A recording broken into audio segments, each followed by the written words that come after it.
May 1989, Shorthand Tamil Senior Grade. Get ready for the dictation. 10 seconds. 5 seconds. Start. மாண்புமிகு அவை தலைவர் அவர்களே, மின்சார வாரியத்தின் நிதிநிலை அறிக்கை மீது நடைபெறும் விவாதத்தில் கலந்து கொண்டு என்னுடைய கருத்துக்களை கூறுவதில் மகிழ்ச்சி அடைகிறேன். விவசாயிகள் எப்படியாவது மின்சார இணைப்பு கிடைத்துவிட வேண்டுமென்ற அவசர தேவையில் அதிகாரிகள் கையெழுத்து போட சொல்லும் இடங்களிலே எல்லாம் போட்டு விடுகிறார்கள். தங்களுடைய தேவையை கருதி வெவ்வேறு சக்தி உள்ள மின்சார மோட்டார்களை பொருத்துகிறார்கள். பின்னால் ஒரு நாள் பார்வையிடும்போது மின் வாரியத்தோடு நீங்கள் செய்துள்ள ஒப்பந்தத்தின்படி நடந்து கொள்ளாததால் வாரியத்திற்கு இழப்பு ஏற்பட்டிருக்கிறது. ஆகையால் ஒரு குறிப்பிட்ட தொகையை அபராதமாக கட்டுங்கள் என்று சொல்கிறார்கள். அதே நேரத்தில் ஒப்பந்தத்தின் அடிப்படையில் 24 மணி நேரமும் மின்சாரம் வழங்கப்படுவதில்லை. ஒப்பந்தத்தை மீறிவிட்டார்கள் என்று சொன்னால் மின்சார வாரியமும் அபராதம் கட்ட வேண்டும் அல்லவா? ஆனால் அவர்கள் கட்டுவதில்லை. காரணம், அவர்களிடம் அதிகாரம் இருக்கிறது. அதை வைத்து ஏழை எளிய மக்களை மிரட்டுகிறார்கள். அதை போன்று 20 அம்ச திட்டத்தின் அடிப்படையிலே தொழில்துறையை வளர்க்க வேண்டும், வேலைவாய்ப்பு துறையை அபிவிருத்தி செய்ய வேண்டும் என்று வங்கிகள் மூலமாக சுய வேலைவாய்ப்பு திட்டத்திற்கு உதவி செய்கிறார்கள்.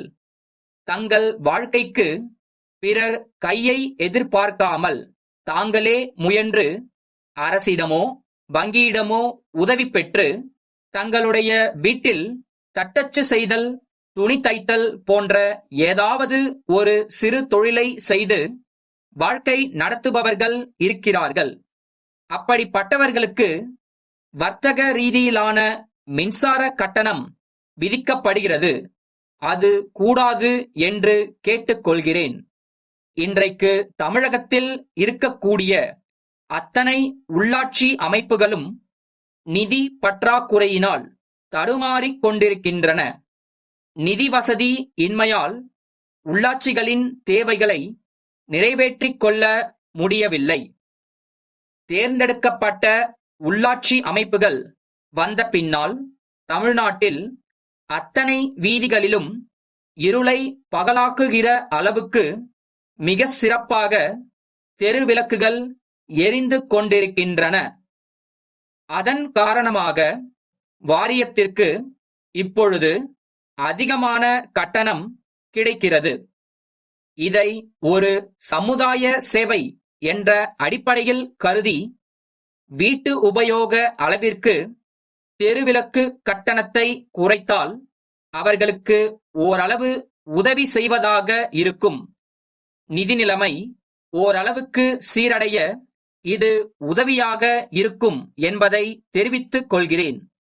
அடுத்தபடியாக, மின்சாரத்துறை அமைச்சரே இன்று அறநிலைய துறைக்கும் அமைச்சராக இருக்கின்ற காரணத்தால் இங்கே முக்கியமான தேவை ஒன்றை நான் சுட்டிக்காட்ட விரும்புகிறேன்.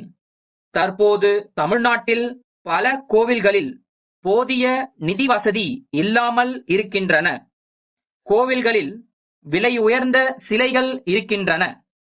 அங்கே செல்லுகின்ற மக்களில் பலர் விலை உயர்ந்த நகைகளை அணிந்து செல்கிறார்கள். ஆகவே போதிய அளவிற்கு விளக்குகள் இருக்க வேண்டியது அவசியமாகையால் இது பற்றி கவனம் செலுத்த வேண்டுமென்று கேட்டுக்கொள்கிறேன்.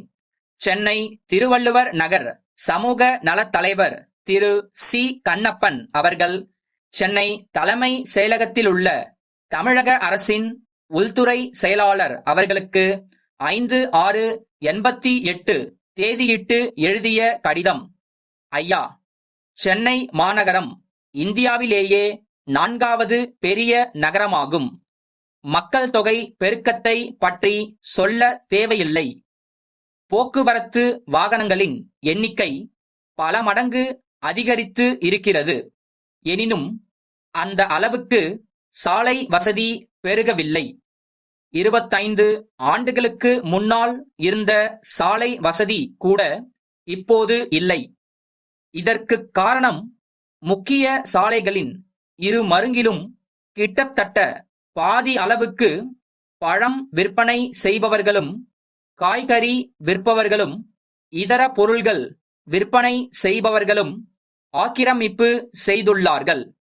இது ஒரு புறம் இருக்க, சாலை நடுவே போகின்ற மாடுகள் வாகனங்கள் எழுப்பும் ஒலியால் மிரண்டு ஓடி நடைபாதையில் செல்லும் மக்களை முட்டுகின்றன.